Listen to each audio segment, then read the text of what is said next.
Hello and welcome dear student, welcome to our next lecture of CSNET Mathematics Solution जून 2023। तो इसमें जो हम discuss करने वाले हैं वो हम डिस्कस करेंगे पार्ट सी के कुछ क्वेश्चन है जो इस एग्ज़ाम में आए हुए हैं, वो हम कुछ क्वेश्चन इस वीडियो लेक्चर में डिस्कस करेंगे। तो सबसे पहला जो क्वेश्चन है वो लीनियर अलजबरा का क्वेश्चन है। तो स्टेटमेंट क्या है क्वेश्चन की कि let we be the vector space of all the polynomials with degree at most 10। ठीक है, यानी V एक वेक्टर स्पेस है, आप इसको ऐसे भी लिख सकते हो V is a vector space of P whose degree at most 10। तो इसके सुफिक्स में 10 और उसकी एंट्रीज है वो तुम्हारे पास रियल नंबर से ले लेते हैं, हम नहीं दे रखी है तो अंडरस्टूड है रियल नंबर से आएगी। तो ये वेक्टर स्पेस दे रखा है। ओके, इस वेक्टर स्पेस के उसने दो सब स्पेस ले रखे हैं। जो पहला सब स्पेस है वो तो है W1, और W1 क्या है? W1 is a subspace of all polynomials of degree at most 5। ठीक है, यानी W1 के अंदर वो सारी पोलोमियल आ जाएगी जिनकी डिग्री 5 या 5 से कम है, ज़्यादा से ज़्यादा डिग्री 5 है, वो सारी पोलोमियल्स W1 के अंदर आ जाएगी।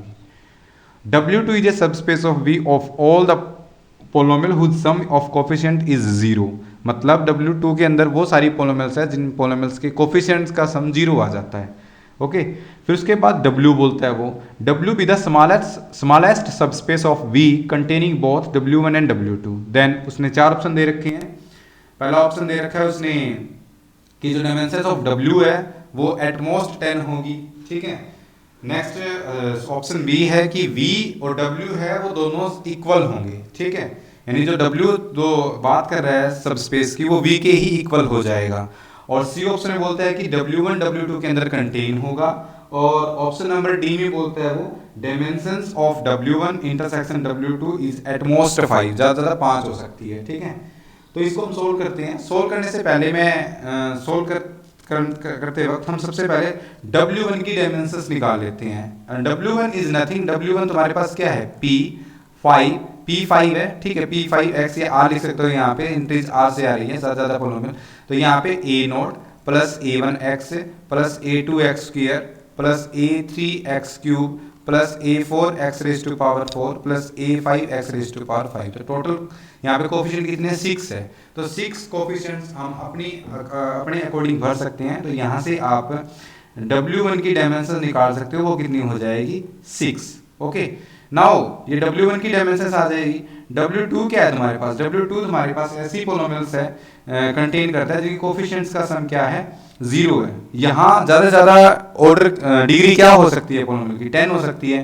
जैसे मैं यहाँ पे करूँगा A0 plus A1x plus A2x square plus A3x cube and up to से चलता चलाऊंगा तो A10x raise to power 10 such that coefficients का सम वो 0 हो जाए। ठीक है, such that A0 plus A1 plus A2 and up to so on dash dash dash plus A9 plus A10 is equal to 0। तो यहाँ से अगर इसकी डायमेंशंस निकाली जाए तो यहाँ पे जो 10 कोफिशिएंट्स है उनको हम अपनी मर्जी के अकॉर्डिंग भर सकते हैं, लेकिन जो 11th कोफिशिएंट होगा उनका नेगेटिव कर दो तो सम हमारे पास क्या आ जाएगा? 0 आ जाएगा। तो इस टाइप से जो W2 की डायमेंशंस है बच्चों वो हो जाएगी 10। ठीक है, तो यहाँ से हमने क्या करा है, क्वेश्चन स्टार्ट करते ही हमने W1 और W2 की क्या निकाल ली? डायमेंशन निकाल ली। अब W क्या है? W की बात करता है वो W भी the smallest subspace of V containing both W1 and W2। तो W को स्मॉलेस्ट बोला गया है तो W1 और W2 का सम, ठीक है, डायरेक्ट सम मिलेगा तो हमने W को लिख दिया W1 प्लस W2। ठीक है, अब यहाँ से देखो हमें ये बताना है कि W V के इक्वल है या नहीं, जैसे ऑप्शन नंबर बी में दे रखा है। W की डायमेंशंस कितनी है वो बताना है हमें। तो देखो मैं क्या करता हूँ, W1 से कुछ एलिमेंट उठाता हूँ, W2 से कुछ एलिमेंट उठाता हूँ। W1 में कैसे है, W2 में कैसे, वो मैंने आपको बता ही दिया है। तो W1 प्लस W2 के सम करके एलिमेंट आएंगे वो W में आ जाएंगे।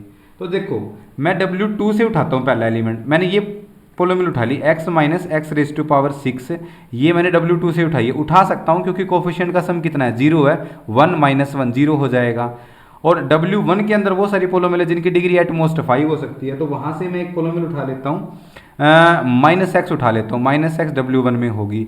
अब इनका सम करूँगा तो वो W1 में जाएगा, यानी x minus x raise to power 6 minus x belongs to W and this implies that minus x raise to power 6 belongs to W। तो x रेज टू पावर 6 है वो किसके अंदर पहुँच जाएगा, W के अंदर पहुँच जाएगा। इसी प्रकार से नेक्स्ट पोलोमियल में ये ले लूँ x minus x raise to power 7 belongs to W2 और जो माइनस x है वो W1 से ले लूँ, तो this implies that minus x raise to power 7 है वो किसके अंदर पहुंच जाएगा, W2 के अंदर पहुंच जाएगा। इसी प्रकार से minus x raise to power 8 है वो W के अंदर, minus x raise to power 9 है वो W के अंदर, minus x raise to power 10 है वो W के अंदर, और 1 है, x है, एक्स स्क्वेयर है, एक्स क्यूब है, x की पावर 5, x की पावर 6 है। तो उसके लिए तो आप यहाँ पे जीरो पोलोमियल ले लो और यहाँ पे ये सारे ले लो, क्योंकि यहाँ पे जीरो आप W2 से ले लो और ये सारे आप W1 से ले लो, तो इनका सम किसके अंदर जाएगा, W1 प्लस W2 के अंदर जाएगा, जिसको हमने क्या बोला है, W2 बोला है। इसका मतलब जो 1 है, x है, एक्स स्क्वेयर है, एक्स क्यूब है and up to so on x raise to power 6 है, एक्स रेज टू पावर 7 है, एक्स रेज टू पावर 8 है, 9 है, 10 है, वो सारे एलिमेंट किसके अंदर चले गए, W के अंदर चले गए। और ये सारे एलिमेंट ऐसे वैसे एलिमेंट नहीं है, ये सारे एलिमेंट V की बेसिस के एलिमेंट है and this implies that V is contained in W। V किसके अंदर कंटेन हो जाएगा, W के अंदर कंटेन हो जाएगा। और क्वेश्चन में गिवन है W is a subspace of V, W किसके अंदर कंटेन है, V के अंदर। तो ये इक्वेशन 1 है और ये इक्वेशन 2 है, तो यहाँ से 1 और 2 को कंबाइन करने से V किसके इक्वल आ जाएगा, W के इक्वल आ जाएगा।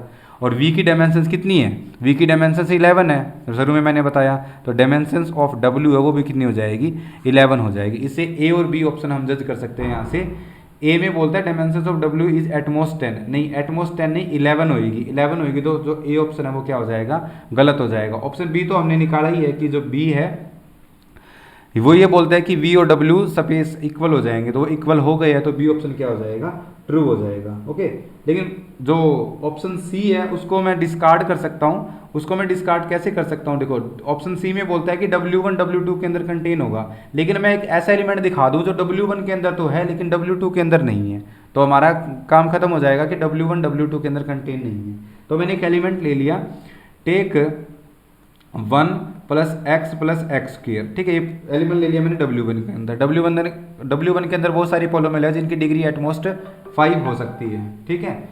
अब W2 के अंदर मैं क्या ले लेता हूँ, ये जो एलिमेंट है ये, क्या ये एलिमेंट W2 के अंदर कंटेन करेगा, नहीं करेगा, क्योंकि इसके कोफिशिएंट का सम 1 प्लस 1 प्लस 1 3 है, वो 0 के इक्वल नहीं है। And this implies that this element does not contain in W2 and this implies that W1 is not contain in W2। लेकिन ऑप्शन C में बोलता है वो कंटेन होगा, तो वो रॉन्ग आंसर है, तो इसको हम कट कर देते हैं। ऑप्शन नंबर C है वो क्या हो जाएगा, कट हो जाएगा। अच्छा, ऑप्शन नंबर D में क्या बोलता है, dimensions of W1 intersection W2 is at most 5। तो इसके लिए हमारे पास फॉर्मूला है, हमने सभी के डायमेंशन निकाल चुके हैं।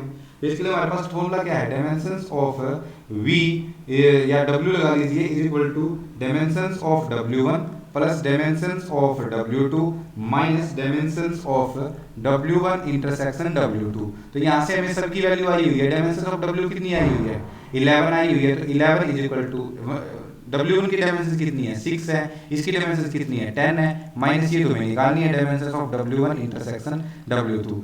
This implies that dimensions of W1 intersection W2 is equal to 16 minus 11 is equal to 5। जब 5 आ गई है तो आप इसको एट मोस्ट 5 बोल लीजिए या फिर एट लिस्ट 5 बोल लीजिए। जैसे ऑप्शन 4 में उसने एट मोस्ट बोला है, ज्यादा 5 हो सकती है, जब है ही 5 तो ज्यादा 5 ही हो सकती है, तो ऑप्शन नंबर D है वो क्या हो जाएगा, करेक्ट। तो इस क्वेश्चन के जो आंसर आएंगे वो आएंगे second and fourth, B and D are the correct answer of this question, ठीक है। तो एक अच्छा क्वेश्चन एग्जाम में पूछा हुआ है, ठीक है।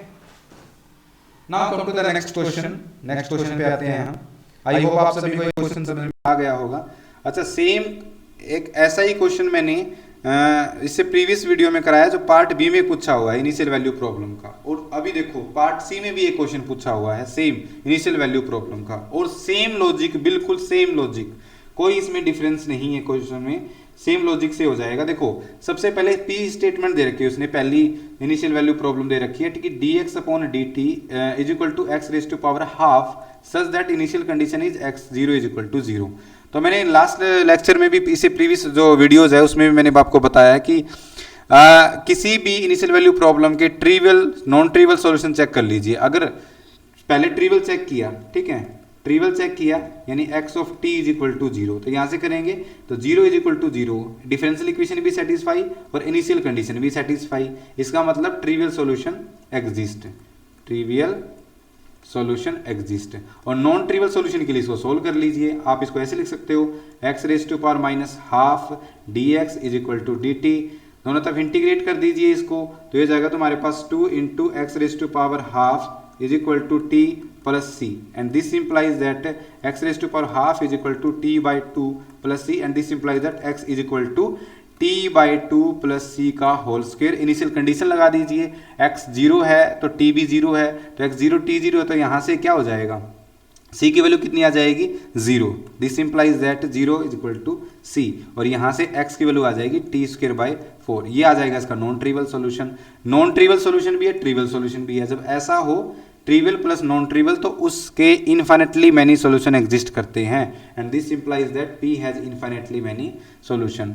p के यूनिक सॉल्यूशन नहीं होंगे तो a हो जाएगा रॉन्ग और b हो जाएगा राइट, ठीक है। सिमिलरली आप q स्टेटमेंट के लिए भी कर सकते हो, dy upon dt is equal to minus y raise to power half y 0 is equal to 0, तो सबसे पहले ट्रिवियल सॉल्यूशन एग्जिस्ट करते हैं, y t is equal to 0, तो ये है इस कंडीशन को सेटिस्फाई कर रहा है, 0 इज इक्वल टू 0 और इनिशियल कंडीशन को भी सेटिस्फाई कर रहा है। और दूसरा करना तो इसको सोल्व कर लीजिए, तो यह जाएगा y raise to power minus half dy is equal to minus dt, तो यह जाएगा y raise to power minus half है ना, ये जाएगा y raise to power 1/2 2 is equal to minus t plus c, तो y raise to power minus half is equal to minus t by 2 plus c, यहाँ पे हम initial condition लगा देते हैं y 0 इज इक्वल टू 0, तो 0 is equal to 0 plus c, तो this implies that c is equal to 0, value put कर दो यहाँ से, तो y की वैल्यू आ जाएगी प्लस है यहाँ पे y half is equal to minus t by 2, दोनों तरफ स्क्वायर कर दीजिए, y की वैल्यू आ जाएगी टी स्क्वायर बाई 4, तो इसमें भी नॉन ट्रिवियल सॉल्यूशन एग्जिस्ट करता है, ट्रिवियल सॉल्यूशन भी एग्जिस्ट करता है, तो इसके भी इनफाइनेटली मैनी सॉल्यूशन एग्जिस्ट करेंगे, तो Q has infinitely many solution, unique solution नहीं होगा, तो इसका जो आंसर आएगा वो आएगा C and D। C and D are the correct answer of this question. Part C का बिल्कुल आसान सा ऑर्डिनरी डिफरेंशियल इक्वेशन का क्वेश्चन है, same as it is question, ये एक बार पार्ट बी में भी पूछ रखा है, ठीक है। तो आप पीछे जैसे मैंने पीछे बताया था, आप सीधा रिजल्ट भी लगा सकते हो इसमें। रिजल्ट मैंने क्या बताया था, रिजल्ट ये बताया था कि अगर dy by d t raise to power y raise to power alpha हो और y of a is equal to 0 हो और अल्फा अगर 0 और 1 के बीच में से आ रहा हो, इस इंटरवल से आ रहा हो, तो इसके इनफाइनेटली मैनी सॉल्यूशन होते हैं, ये मैंने लास्ट लेक्चर में बताया था। और ये सेम रिजल्ट इस क्वेश्चन पे भी अप्लाई करके आप कर सकते हो, अगर आपके पास टाइम कम है तो इसको आप यहाँ पे अप्लाई कर सकते हो। ओके, तो बच्चों और किसी को क्वेश्चन याद आ रहे हैं कंप्लीट क्वेश्चन तो मेरे को भेज सकता है, वो 9813155942 इस नंबर पे व्हाट्सअप कर सकता है मेरे को, ठीक है। सभी बच्चे भेज रहे हैं, कुछ बच्चों को कुछ 2 ऑप्शन याद है, 2 ऑप्शन याद नहीं है, तो जिनको कुछ भी पता है क्वेश्चन के बारे में वो मुझे भेजें, और अगर कोई डाउट हो तो वो भी मुझसे आप पूछ सकते हो। ओके, तो मिलते हैं नेक्स्ट वीडियो लेक्चर में। ओके, अगर आपको वीडियोज अच्छी लग रही हो, इसे प्रीवियस में मैंने 4 वीडियो बना दी है, उसमें 2 पार्ट बी के 2 पार्ट सी के, ठीक है, एक्चुअली 5, इसे प्रीवियस एक और बनाई है, तो वहाँ भी मैंने CSI नेट के क्वेश्चन सोल्व कर रखे हैं, तो वो भी आप देख सकते हो, लिंक आई बटन में और डिस्क्रिप्शन में आपको मिल जाएगा, ठीक है, तो वहाँ से आप इसको देख सकते हो। Okay, thank you for watching, मिलते हैं नेक्स्ट वीडियो में।